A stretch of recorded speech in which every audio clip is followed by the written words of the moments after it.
My name is Ethan Warren, and for most of my life, I was the invisible son. Not literally, of course. I was present in every photo album, every family dinner, every Christmas card lined with polite smiles. But behind the lenses, I faded. Like wallpaper. A fixture, reliable but overlooked. The spotlight? That belonged to Claire. Claire, the golden girl of the Warren family. Born 6 years after me, with a smile that could end arguments and a voice like sugar laced with cyanide. From the moment she came into the world, it was like she stole all the oxygen in the room, and everyone seemed grateful to suffocate. When she got a B in high school math, my parents blamed the teacher. When I got an A, they said, "That's expected." She got a car on her 16th birthday. I got a second-hand laptop and a lecture about self-sufficiency. Still, I never hated her. How could I? She was my sister. And more than that, I believed if I just worked harder, longer, smarter, maybe one day they'd see me too. So I buried myself in the one place where results spoke louder than praise: business. At 24, I took over operations for my father's flailing logistics company. It was supposed to be temporary, just until he found someone more seasoned. But when no one else stepped up, I stayed.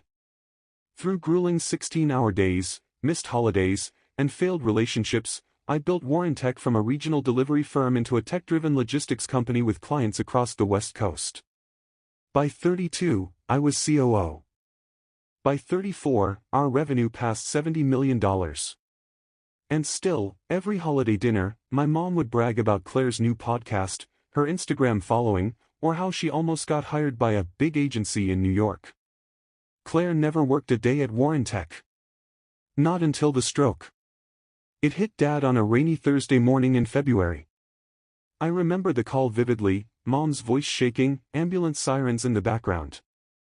I dropped everything and drove 3 hours through traffic to get to the hospital. Claire posted a selfie praying for Dad from her gym's parking lot. While Dad lay unconscious, my mother pulled me aside and whispered words that would haunt me for weeks. Claire should take over. Just while things settle. It'll help her confidence. I blinked. What are you talking about? She doesn't know anything about logistics. Or operations. Or. She's got a good eye for people, Mom interrupted. She's creative. That's what we need now. What we needed. I was the one holding the company together. But I didn't fight. I told myself it was temporary. Let Claire play boss while I kept the machine running from behind the curtain. I was too exhausted to argue. Too worn to realize I was handing her the knife. The first weeks were a joke. She waltzed into board meetings in designer blazers, talking about synergy and vibe alignment. She hired her influencer friends as consultants. She scheduled branding photo shoots in our warehouses and spent company funds on motivational speakers. I kept my head down. I fixed what she broke. I reassured clients. I whispered corrections during meetings without taking credit. Until the morning I walked into my office and found the locks changed. I thought it was a mistake. A glitch. But then I got the email. Subject: termination of employment. Dear Ethan. Effective immediately, your role at Warren Tech has been dissolved as part of our leadership restructuring. We appreciate your contributions and wish you the best in your future endeavors. Claire Warren, CEO. I laughed. Out loud. Alone. A sharp, bitter sound that echoed too long in the hallway. I didn't storm into her office. I didn't call a lawyer. I didn't even reply. Instead, I walked out, quietly. No dramatics. Just the steady breath of someone who had seen the betrayal coming for years, and was only surprised it took this long. As I stepped into the parking lot, the California sun hit my face. And I smiled. Not because I was okay. But because finally, they'd made a move I could not only respond to, but crush. They say betrayal hurts most when it comes from the ones who say they love you. But what no one tells you is how humiliating it is when you still want to believe they didn't mean it. For the first 3 days after Claire fired me, I told myself it was a misunderstanding. Maybe she panicked. Maybe my mother pushed her. Maybe my father would wake up and set everything straight. I even drafted an email asking for a meeting, then deleted it. No one reached out. No apology. No explanation. Not even a courtesy call from HR. The company I had sacrificed my youth for had cut me off like a bad habit. And my family, my own blood, let it happen without a word. I'd be lying if I said I wasn't spiraling. I couldn't sleep. I couldn't eat. I sat in my apartment for days, staring at the walls like they might give me answers. I played old voicemails from clients who once called me the backbone of the company, trying to remember who I was before they rewrote the script. I even considered walking away. Letting them have it. Starting over somewhere else. But then I remembered something my father once said, back when he still believed in me. Real power doesn't scream. It watches, waits, and strikes when it counts. So I watched. And I waited. I went back to the beginning, back to the safeguards I had quietly built when I first realized my parents never truly saw me as their heir. 3 years ago, when we started opening to outside investors, I created a holding company, Northspire Holdings. It was a legal shell, nothing flashy, just a structure to keep me protected in case the board ever turned political. Through Northspire, I had accumulated 34% of Warrenteca's voting shares, all hidden in plain sight. Claire might have stolen the office, but I still held the knife. She just didn't know it. I reached out to Alan Trask, one of the original investors who had been with my father since the first warehouse lease. We met at a roadside diner, the kind of place where people still paid in cash and coffee came in chipped mugs. "She fired you?" he asked, shaking his head. "Kid, I thought you ran the place." "I did," I said quietly. "Until they decided I was expendable." "She called me last week," Alan said. "Trying to get me to back some ridiculous expansion into e-commerce apps. No strategy. Just buzzwords. She's going to sink the company. You planning to stop her?" I smiled. "I'm going to let her do half the job herself." I didn't need to rush. Claire's ego would do most of the heavy lifting. All I had to do was collect the pieces as she dropped them. And she did, spectacularly. She hired an Instagram branding consultant to redesign our website, dropped 2 long-standing shipping partners to restructure cost centers, and approved $200,000 in rebranding efforts that resulted in a broken color palette and a slogan that sounded like a failed dating app pitch. Meanwhile, I worked the shadows. I met with former executives she had forced out. Marta, our longtime finance director, told me Claire had started routing vendor contracts through her influencer friends. Joe, head of operations, said morale was crashing, with good employees quitting weekly. The board was silent, for now. But silence doesn't mean loyalty. It means they're watching. And no one likes to back a sinking ship. So I built a war chest. I started buying up small shareholder blocks, quietly, legally. Former employees who had been granted equity. Retired partners who thought their shares weren't worth much anymore. All of it routed through Northspire. Each new percentage point brought me closer. Closer to control. Closer to a reckoning. And then, one night, around 2 a.m., my phone lit up. A message from an unknown number. "You think I don't know what you're doing? Walk away, Ethan. You're out. Claire." I stared at the words, her arrogance bleeding through the screen like perfume through paper. I typed only one word back. Watch. Because while she was playing CEO on a stage she didn't build, I was rebuilding the foundation beneath her feet, brick by brick, vote by vote. And soon, I'd pull the floor out from under her. The first domino fell 2 weeks later. One of Claire's pet projects, a flashy app partnership with a startup run by her old roommate, imploded. The app, meant to revolutionize last-mile logistics, never made it past beta.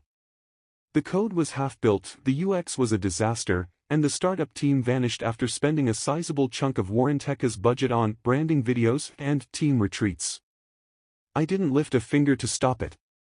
Instead, I made a note of the financials, logged the losses, filed it alongside a growing folder labeled evidence. This wasn't just a family feud anymore. It was a case building itself, line by line, invoice by invoice. While Claire was playing CEO, I was building a shadow network. The people she burned came to me. Former directors, operations leads, engineers, some of our best minds, each of them discarded like they never mattered. They wanted a place to land.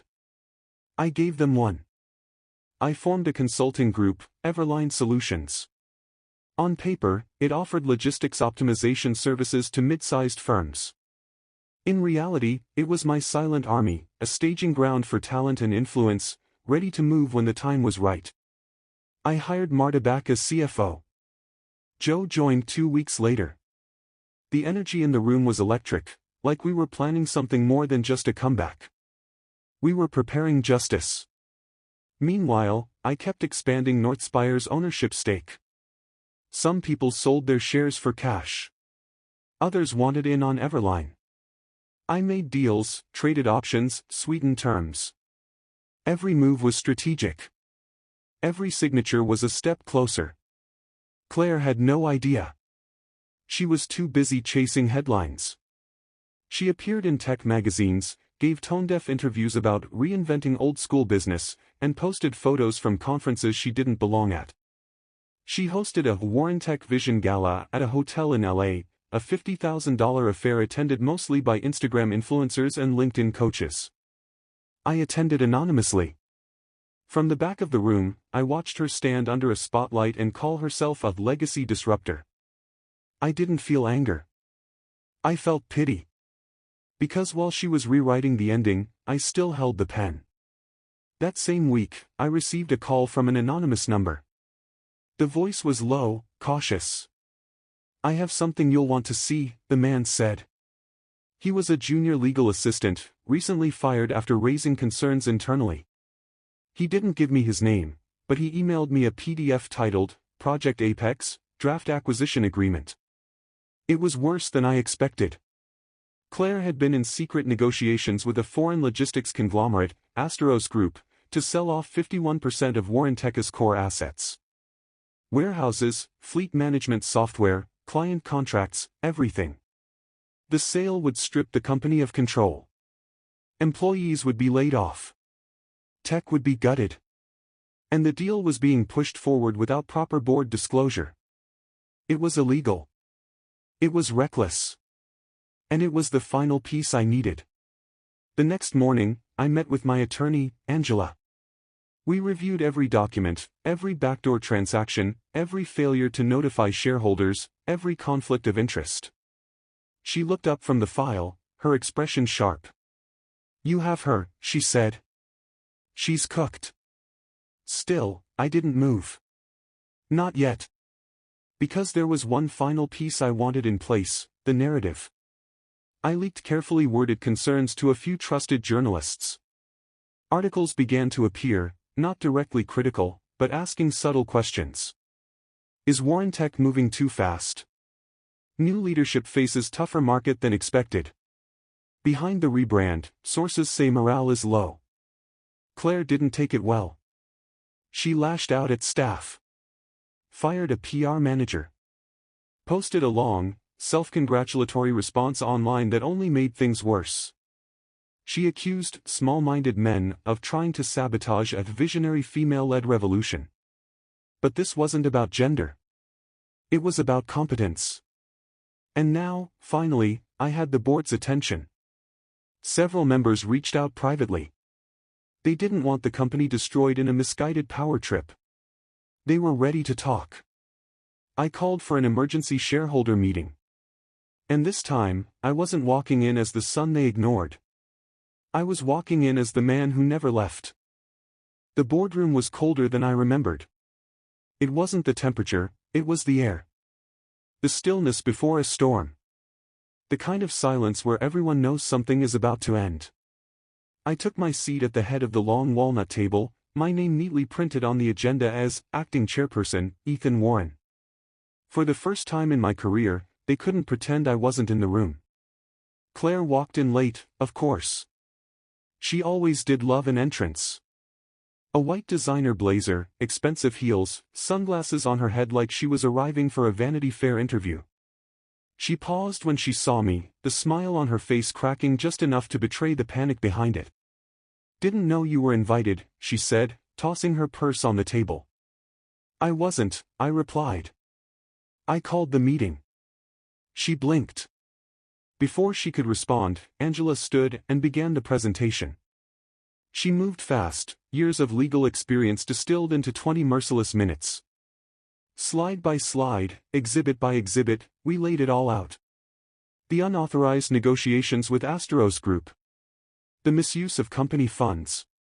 The undisclosed conflicts of interest. The fake consulting contracts funneled to her friends. The whistleblower emails she deleted. The votes she manipulated behind the scenes to maintain control. Claire tried to laugh it off. Claimed we were twisting the facts. Called the documents incomplete, selectively framed, an attack. But the numbers didn't lie. Neither did the testimonies. Former executives had submitted sworn affidavits. Vendor partners confirmed backdoor dealings. A leaked deck from her vision strategy showed plans to gut the company's logistics model entirely, without so much as a vote. And then I stood up. "You didn't just lead poorly," I said. "You endangered everything we built. You turned a legacy into a sandbox, and when it started falling apart, you blamed the foundation." I looked around the table, the same people who once looked through me like I was just the kid in the shadows. "She didn't earn this company," I said. "She inherited your silence." No one said a word. But I didn't need them to. The motion to remove her as CEO was unanimous. Not a single abstention. Not even from the board member who was her godfather. Claire didn't argue. She just stared at the table, stunned. Like it had never occurred to her that the world might stop revolving around her gravity. When she finally stood, she tried to maintain her dignity, but her voice cracked. "You think this makes you a hero?" she hissed. "You just destroyed our family." I looked her in the eye and replied, "No. You did that the day you fired me. I just turned on the lights." She left the room without another word. The door closed quietly, but the silence that followed echoed louder than any slam. I sat down, my hands steady. For the first time in months, maybe years, I felt something I hadn't in a long time. Peace. Not because I'd won. Because I'd taken back what was mine. And now, finally, it was time to rebuild. In the weeks following Claire's removal, Warrentech entered the quietest, most focused chapter of its life. No more press conferences. No more vision boards.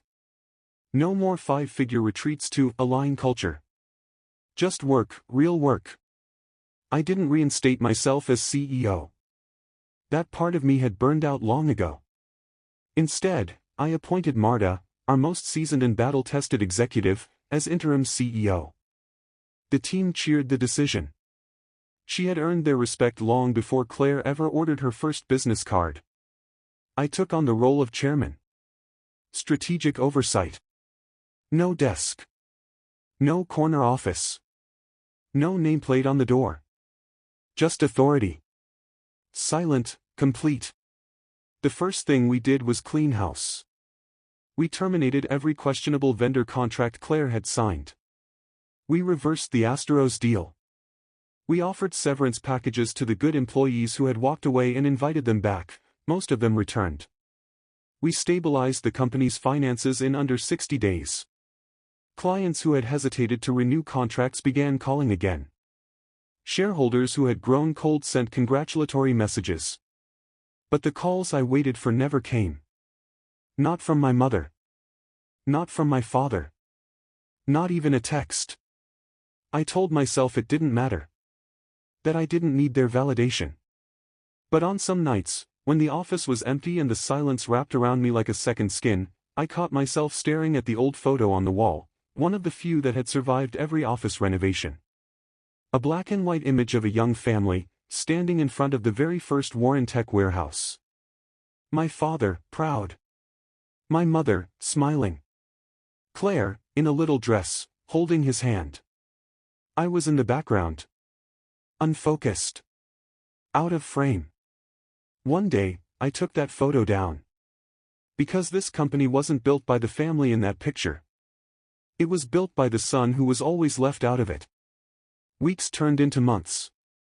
The media caught wind of the leadership shakeup, but the story faded quickly. Claire tried to launch her own consulting brand online, but it fizzled. Her reputation was too far gone. Some said she moved to New York. Others said she started a podcast. I didn't ask. Then, one afternoon, she showed up at headquarters. I saw her through the security feed, dressed plainly, no entourage, no cameras. She signed in like any other visitor. She wanted 5 minutes. Just 5. I agreed. She stepped into my office slowly, glancing at the walls, the furniture, everything that used to be hers. I just wanted to say I'm sorry, she began. I let her speak. I know you don't owe me anything. And maybe you'll never believe this, but I thought I could do it. I thought I was supposed to. I nodded, slowly. You weren't.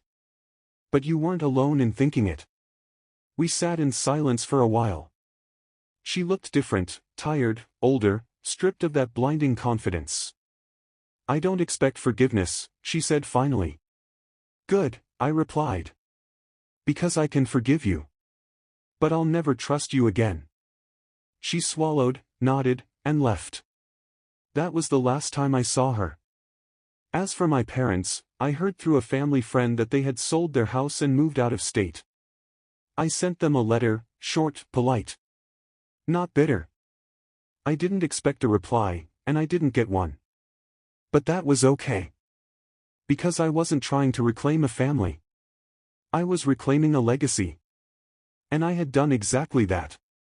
1 year later, I stood on the top floor of our new headquarters. Bigger. Stronger. Built with scars but standing proud. My name wasn't on the door. It didn't need to be. It was in every line of code. Every truck on the road. Every paycheck we sent out. I didn't take revenge. I took everything back, quietly, cleanly, and with purpose. And that made all the difference.